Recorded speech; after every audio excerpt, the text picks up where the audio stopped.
bonjour, bon peuple de Dieu. Vous savez où se trouve l'Égypte.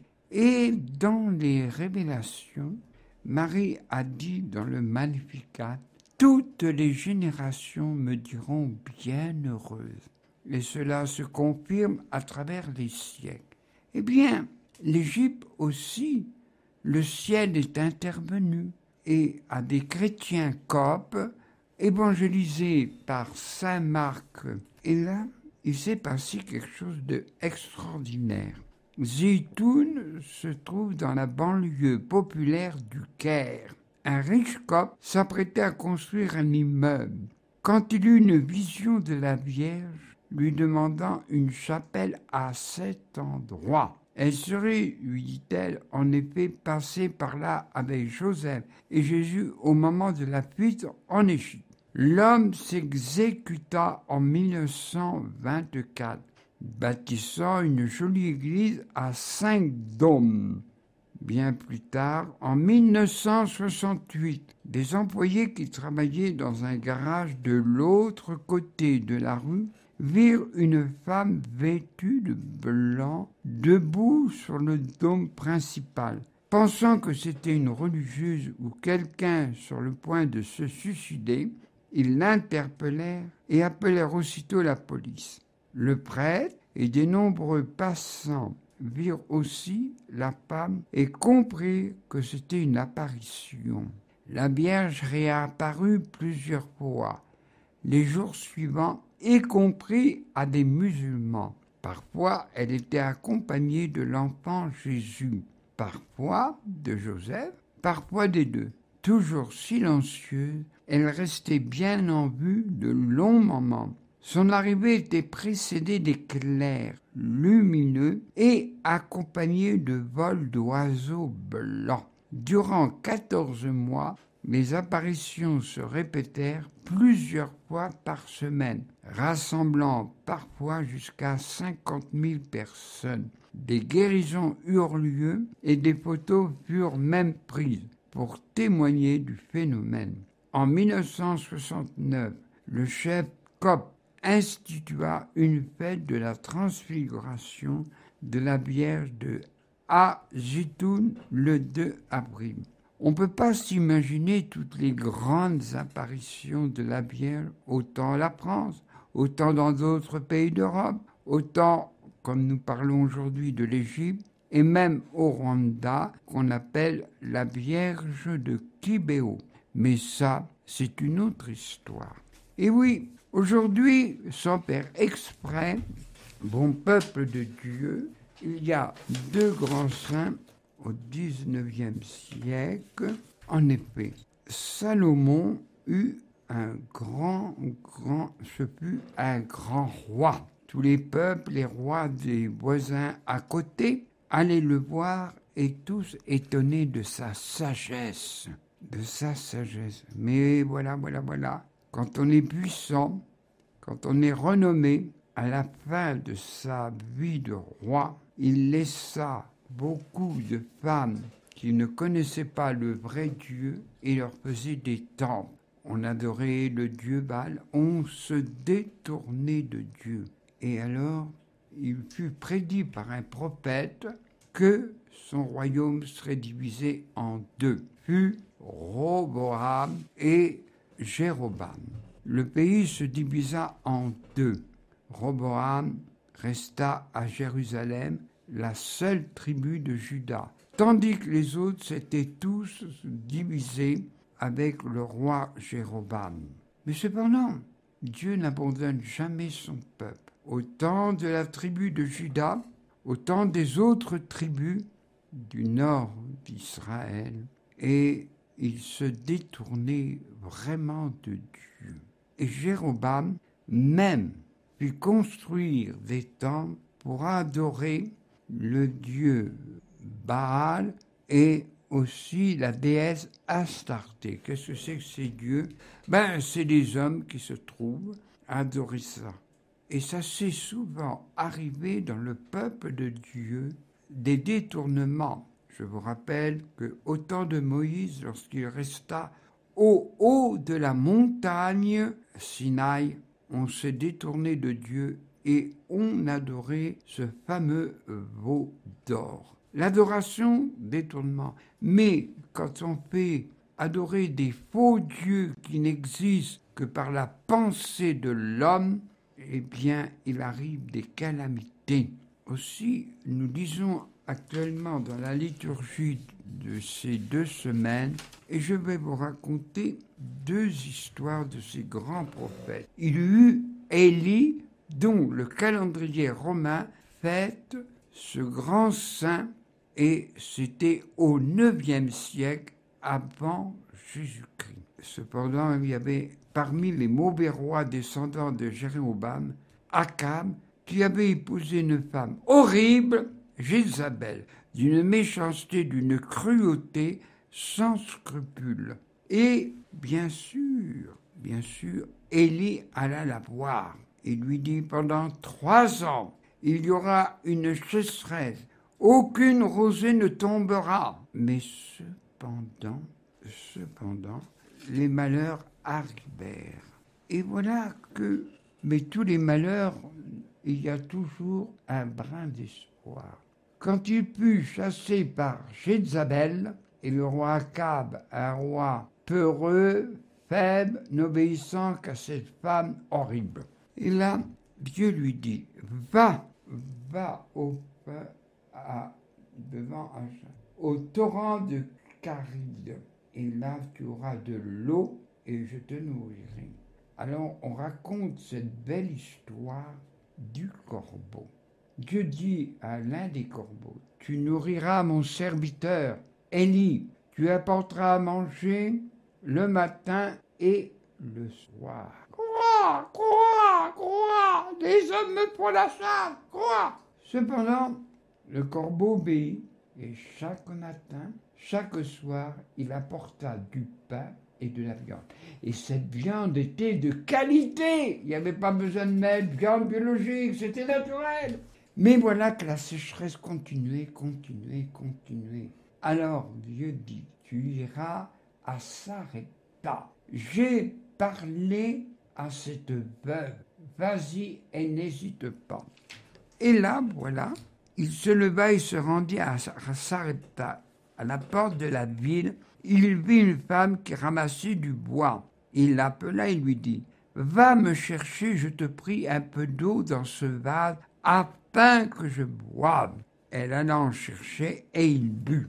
Élie l'appela de nouveau et lui dit, « Apporte-moi, je te prie, un morceau de pain. » Elle répondit, « Je n'ai pas de pain cuit, je n'ai plus qu'une poignée de farine dans un pot et un peu d'huile dans une cruche. Le bois que je ramasse, c'est pour cuire ce reste. Et quand mon fils et moi nous l'aurons mangé, il nous restera plus qu'à mourir. » Élie lui dit, « Ne crains rien, tu feras comme tu as dit. Seulement, prépare-moi d'abord avec ce qui te reste une petite galette que tu m'apporteras. Tu en feras ensuite pour toi et ton fils. Car ainsi parle Yahvé, le Dieu d'Israël. La farine qu'il est dans le pot ne manquera point, et l'huile qui est dans la cruche ne diminuera point jusqu'au retour de la pluie. » La veuve crut à la parole d'Élie, et avec ce qui lui restait, elle fit d'abord une petite galette pour le prophète. Et pendant tout le temps que dura la sécheresse, 3 ans, elle eut de quoi manger, ainsi que son fils, ainsi qu'Élie. La farine dans le pot ne s'épuisera pas, ni l'huile dans la cruche. Or, il arriva que le fils de cette femme tomba gravement malade. Il ne resta plus de soupe en lui, dit la Bible, et la mère s'en plaignit amèrement au prophète. Celui-ci eut pitié d'elle, car elle avait été très charitable. Il prit l'enfant, le monta dans sa chambre, le coucha sur son lit, et s'étendant lui-même sur l'enfant par 3 fois, il prit ainsi. « Yahvé, mon Dieu, je t'en prie, que le souffle de cet enfant revienne dans son corps. Yahvé écouta la prière d'Élie, et le souffle de l'enfant revint en lui et il reprit vie. Élie le prit, le descendit de la chambre haute et le remit à sa mère en disant « Voici, ton fils est vivant. » La femme dit alors à Élie « Maintenant que je sais que tu es un homme de Dieu et que la parole de Dieu est dans ta bouche. » Alors, je n'explique pas le sens de l'histoire, mais je peux vous dire et vous affirmer qu'à travers les siècles de la chrétienté, il y eut toujours une intervention de Dieu. Ne serait-ce que le grand saint de chez nous du 19e siècle, le saint curé d'Ars qui abritait des filles pauvres, qui étaient de couche illégitime, il eut toujours à manger malgré la famine. Toujours confiance en Dieu. Et il y eut aussi Élisée. Élisée est plus ou moins le successeur de Élie. Et alors, Élie comme Élisée dénonçaient le mal que faisait Jézabel et Achab ou Agab comme on veut. Et là, à la surprise de tout, la vigne de Naboth. Un homme de Jéraël, Naboth avait une vigne à côté du palais du roi Akab. Akab parla ainsi à Naboth. « Cède-moi ta vigne pour que j'en fasse un jardin potager.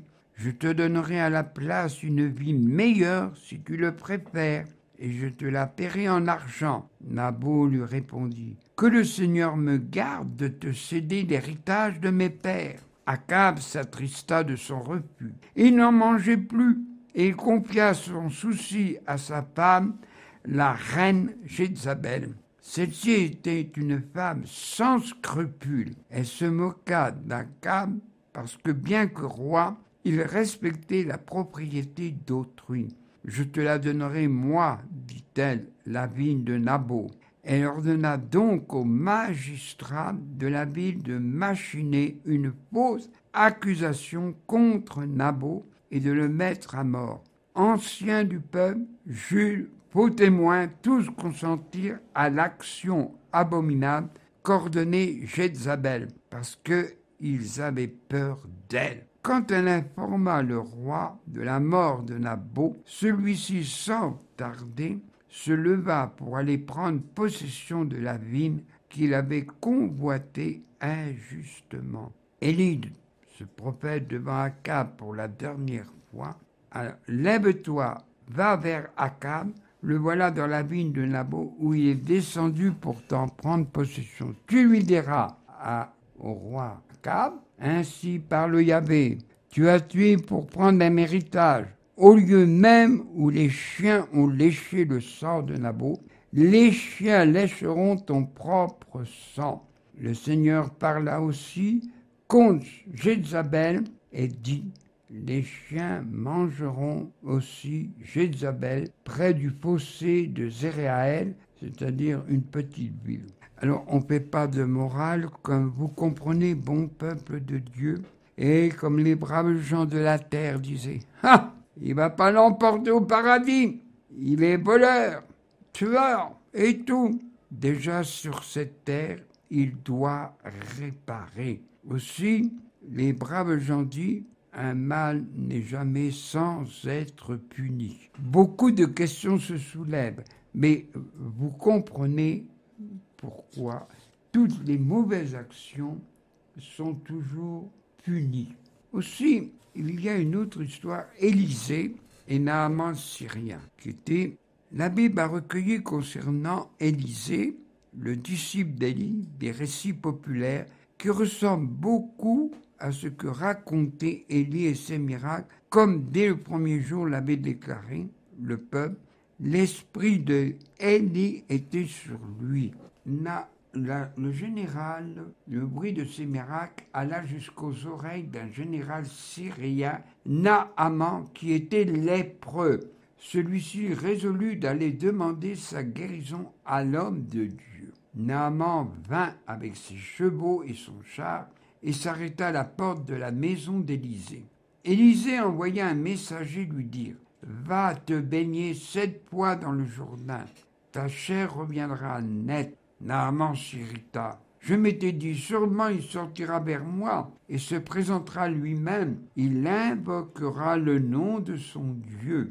Il fera des passes avec la main sur l'endroit malade et m'enlèvera ma lèpre. S'il ne s'agit que de descendre dans un fleuve, n'avons-nous pas, nous, dans notre pays, des fleuves comme l'Euphrate, le Tigre, qui valent bien, et au-delà toutes les eaux d'Israël. Et se retournant, il s'en alla furieux. Ses serviteurs s'approchèrent et lui parlèrent ainsi. « Mon Seigneur, si le prophète t'avait demandé quelque chose de difficile, ne l'aurais-tu pas fait? Combien plus tu dois lui obéir, puisqu'il te commande quelque chose de facile. » Alors Naaman descendit dans le Jourdain et s'y plongea 7 fois selon la parole de l'homme de Dieu.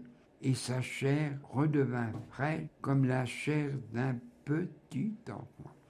Naaman retourna vers Élisée avec toute sa suite et dit, « Je vois bien qu'il n'y a pas d'autre Dieu sur la terre que le Dieu d'Israël. » Et on pourrait en raconter d'autres, mais je ne veux pas être trop long parce que la chaleur nous incommode. Alors nous vivons une calamité parmi tant d'autres, la sécheresse qui inquiète toute l'Europe. Alors, je dis ma parole, mais selon la Bible, je ne parle pas selon moi. Cette sécheresse, bon, on parle écologiquement, on n'a pas tort, on a même 100 fois raison. Mais je dis que le détournement des lois de Dieu, comme les mauvaises lois qui ont été votées, approuvées, ne serait-ce pas un avertissement?